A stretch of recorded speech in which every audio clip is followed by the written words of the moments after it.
আমাদের ব্রেন আমাদের জীবনের সমস্ত কাজের জন্য কতটা গুরুত্বপূর্ণ সেটা হয়তো আপনাদের বলতে হবে না। আপনি আজ যেখানে আছেন, যে অবস্থায় আছেন, এই সব কিছুর জন্য আপনার মস্তিষ্কই দায়ী। এই মস্তিষ্ককে কিভাবে আমরা কন্ট্রোল করব, এই নিয়ে অনেকে অনেক গবেষণা করেছেন, অনেক বইও লেখা হয়েছে এর উপরে। আমাদের মস্তিষ্ক কোনো ইলেকট্রিক বাল্ব নয় যে আপনি সুইচ অন করলেই এ কাজ করা শুরু করবে আর অফ করলেই এ কাজ করা বন্ধ করে দেবে। এটা এইভাবে কাজ করে না। আমাদের শরীরের প্রত্যেকটি অঙ্গের আলাদা আলাদা কাজ আছে। যেমন কানের কাজ হলো শোনা, জিভের কাজ হলো স্বাদ নেওয়া, চোখের কাজ হলো দেখা। একইভাবে আমাদের ব্রেনের কাজ হলো চিন্তা করা। যেমন আমরা চোখকে দেখা থেকে আটকাতে পারবো না, যেমন জিভকে স্বাদ নেওয়া থেকে আটকাতে পারবো না, বা আমাদের হৃৎপিণ্ডকে থামাতে পারবো না, একইভাবে আমরা আমাদের ব্রেনের চিন্তা করাকেও আটকাতে পারবো না। আপনার ব্রেন বাল্বের মতো সবসময় জ্বলতে থাকে। এর কোনো সুইচ হয় না যার দ্বারা আপনি একে অন অফ করবেন।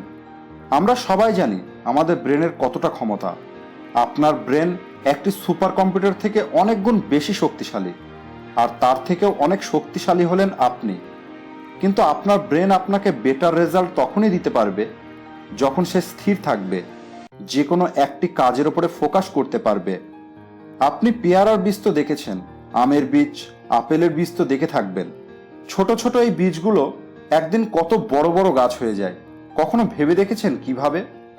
এই ছোট ছোট বীজগুলো তখনই গাছ হতে পারে যখন বীজগুলো মাটিতে দীর্ঘদিন স্থিরভাবে থাকে। আর যে বীজগুলো হাওয়ার সাথে আজ এখানে কাল ওখানে উড়ে যায়, সে কখনোই গাছ হতে পারবে না। সায়েন্স আমাদের বলে 60,000-এরও বেশি চিন্তা রোজ আমাদের ব্রেনে আসে। এর মধ্যে 90%-এর থেকে বেশি চিন্তা রিপিটেড চিন্তা হয়ে থাকে।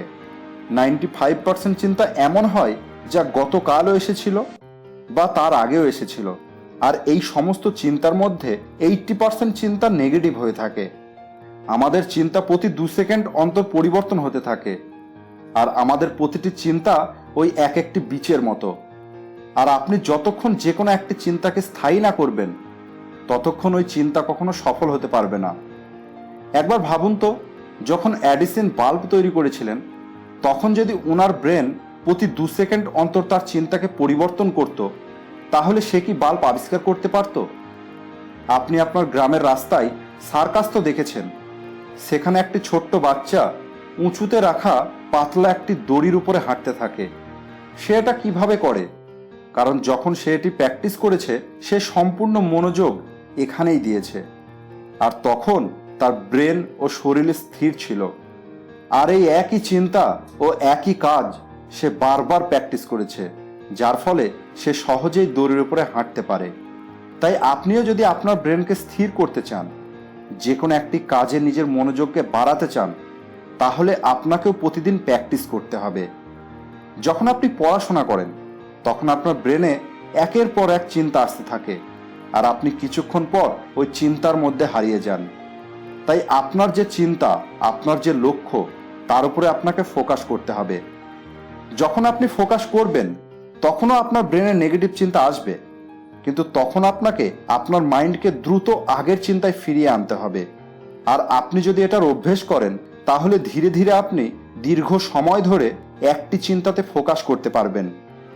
আপনার ব্রেনকে স্থির করার জন্য ও আপনার মনোযোগকে বাড়ানোর জন্য রোজ সকালে আপনি 10 মিনিট মেডিটেশন অবশ্যই করুন।